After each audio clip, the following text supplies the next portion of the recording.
Avec Auvergne Entreprise Savoie, on accueille aujourd'hui la société Andric. Bonjour Sébastien. Bonjour. Sébastien, vous êtes gérant de cette société qui a quelques années et qui est spécialisée dans le fumage de poissons. C'est étonnant de trouver une entreprise comme ça à Chambéry. Oui, c'est assez atypique. Donc, on est spécialisé dans la transformation, l'élaboration de poissons fumés sur la motte Servolex, sur les hauteurs de la Motte. Et maintenant, depuis 1996, on fait un saumon fumé et d'autres poissons fumés tels que la truite. Voilà. Alors, il y a poissons et poissons, on est d'accord. Ce qui est important, c'est le sourcing. Où est-ce que vous procurez tous ces saumons? Ouais, c'est évidemment le cœur de mon métier et une part importante de mon activité, de la réussite de mon activité. Donc, c'est un sourcing que l'on fait en Irlande pour le saumon biologique, en Écosse pour le saumon écossais Label Rouge, sauvage en Alaska, à Sitka, donc une petite ville, la truite qui vient de Bretagne. Voilà. Et donc, j'ai choisi de travailler avec des partenaires de qualité. En Irlande, c'est surtout dans le Connemara avec lequel on travaille. Vous êtes directement allé au Connemara pour découvrir le producteur, etc. Oui, c'est important. C'est quoi vos critères de sélection? C'est déjà des élevages qui soient propres, ou des élevages qui soient à taille humaine aussi, pas trop gros, et qui aient une bonne réputation et qui nous fournissent la qualité que l'on souhaite. Donc un produit pas trop gras et bien élevé, un saumon bien élevé, on va dire. L'Écosse aussi, c'est un voyage que vous avez fait pour de l'Écossais Label Rouge en plus. Ouais, l'Écosse, c'est à Skouries, c'est une petite ville dans les Highlands. Donc c'est un élevage qui a été primé plusieurs fois et notamment qui a servi le mariage princier de Kate et William. Donc c'est pas rien et j'aime le dire parce que c'est. Comment on flaire le bon poisson et la bonne adresse? Parce que c'est quand même. Comment on flaire? C'est une connaissance du milieu, connaissance du poisson en général. Mon père était déjà dans le poisson il y a quelques années. Il a pris sa retraite maintenant, mais il était déjà dans le négoce de poisson. Et donc c'est l'expérience qui fait. On sait là où trouver les bons partenaires. Ils se cachent les bons partenaires, donc il faut aller les chercher. Alors, les poissons viennent de là-bas, si je puis dire, mais par contre, tout ce qui est sciure, c'est des Bauges. Alors, la sciure, c'est ce qui nous sert à fumer donc le poisson. Et donc, on a mis en place, on a sourcé avec la Chambre d'agriculture il y a de cela quelques années, 3-4 ans maintenant, et avec Auvergne-Rhône-Alpes Entreprise. Donc, là où ils vous ont aidé finalement. Voilà, ils nous ont aidés là-dessus. Ça n'a pas été forcément simple parce que donc avant, historiquement, je travaillais avec l'Allemagne pour de la sciure et c'est vrai qu'il n'y avait rien de local là-dedans. Et je voulais vraiment essayer de trouver mieux.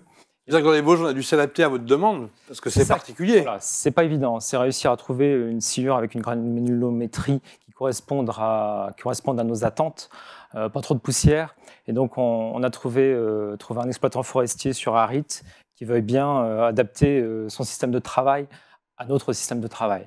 Et donc, ça a été gagnant-gagnant puisque je suis fier maintenant. Et pour moi, c'est un atout commercial et c'est aussi pouvoir aider la production locale que de travailler avec quelqu'un qui est juste à côté de chez moi. Alors, en préparant cette émission, vous m'avez dit, en fait, ce que je souhaite, c'est être artisanal et le plus bio possible. 70% de la production bio. Tout à fait, oui. Le bio, c'est des produits qui sont travaillés un petit peu différemment dans les élevages. Nous aussi, on le travaille différemment. On emploie du sel qui est non traité, sans anti-agglomérant. Le sel, c'est le seul entre guillemets additif qu'on puisse rajouter, ça et la fumée qu'on rajoute à un autre produit. Donc l'idée, c'est de rester le plus propre possible. Et voilà, c'est vraiment trouver une production locale et cohérente. En tout cas, c'est une production qui vous rapporte du succès, puisque vous avez obtenu de nombreux prix, meilleur produit bio en 2020 et 2021, et puis une médaille d'argent aussi. 2 médailles même, 2 médailles d'argent au sein de l'agriculture pour nos rillettes stérilisées et nos terrines stérilisées. Et donc, meilleur produit bio, oui, voilà. Donc, on a envoyé nos produits à 100 consommateurs français, un peu partout en France. Ils ont goûté nos produits. Il fallait qu'on obtienne une certaine note, donc 16 sur 20. Donc, par différents critères, et on a été donc comme ça élu meilleur produit bio. On parle beaucoup d'environnement aujourd'hui. J'imagine que dans la production, vous posez des questions aussi là-dessus. Et pour les décontenants, par exemple, pour éviter le gaspillage, comment ça se passe? Oui, et déjà dans le bio, il y a une sensibilité là-dessus. J'essaie de travailler, de trouver des solutions pour améliorer un peu tout cela. Donc, les caisses par lesquels nous sont livrés nos saumons sont retraités par un chantier, les chantiers valoristes, chantier de réinsertion sur Chambéry. Donc ça donne une deuxième vie au produit, ça fait travailler aussi des gens qui ont besoin de travailler. Donc ça, c'est plutôt dans la bonne démarche. Après, j'essaye aussi, moi, de travailler sur mes expéditions, sur mes livraisons à mes clients, on a une bonne réflexion en ce moment sur comment livrer avec des emballages qui puissent être réutilisés, parce que c'est vrai que le carton, mine de rien, c'est générateur de déchets. Et voilà, donc essayer de travailler un petit peu là-dessus. On emploie aussi des emballages là où on vient mettre sous vide nos produits qui sont recyclés, recyclables. Donc voilà, on essaie d'avoir une démarche cohérente par rapport à l'utilisation du bio dans nos matières premières, aussi sur les... On vous retrouve sur les plus belles tables de France, de Monaco, de Suisse. Oui, tout à fait. C'est vrai qu'on a la chance d'être référencé sur de belles tables. Une clientèle prestigieuse. Sur Paris aussi, on est présent sur de beaux sites. Et voilà, toute notre clientèle est plutôt sympathique. Et là, avec cette période compliquée du Covid, finalement, l'activité s'est déportée sur le particulier, sur le bien manger chez soi, finalement. Complètement. C'est vrai que j'avais évidemment, comme beaucoup, moi j'avais aussi une crainte. Et finalement, ça s'est plutôt pas mal passé pour nous, on s'en tire plutôt bien. C'est vrai qu'il y a eu un basculement de consommation et beaucoup d'autres de mes confrères ont aussi vu cela, en fait, un changement de consommation, d'habitude de consommation. Alors vous avez une autre casquette, vous êtes le président du club agro de Savoie. Des Savoie, pardon, Savoie et Haute-Savoie, autant pour moi, avec des grands renoms comme Alpina, Raffin, Salaison Savoyarde, etc. À quoi sert ce club ? Alors, le club, donc c'est une petite assoce qui a fêté ses 20 ans l'année passée. On souhaite en fait mettre en relation les différents intervenants donc du secteur agroalimentaire et pouvoir se rencontrer et échanger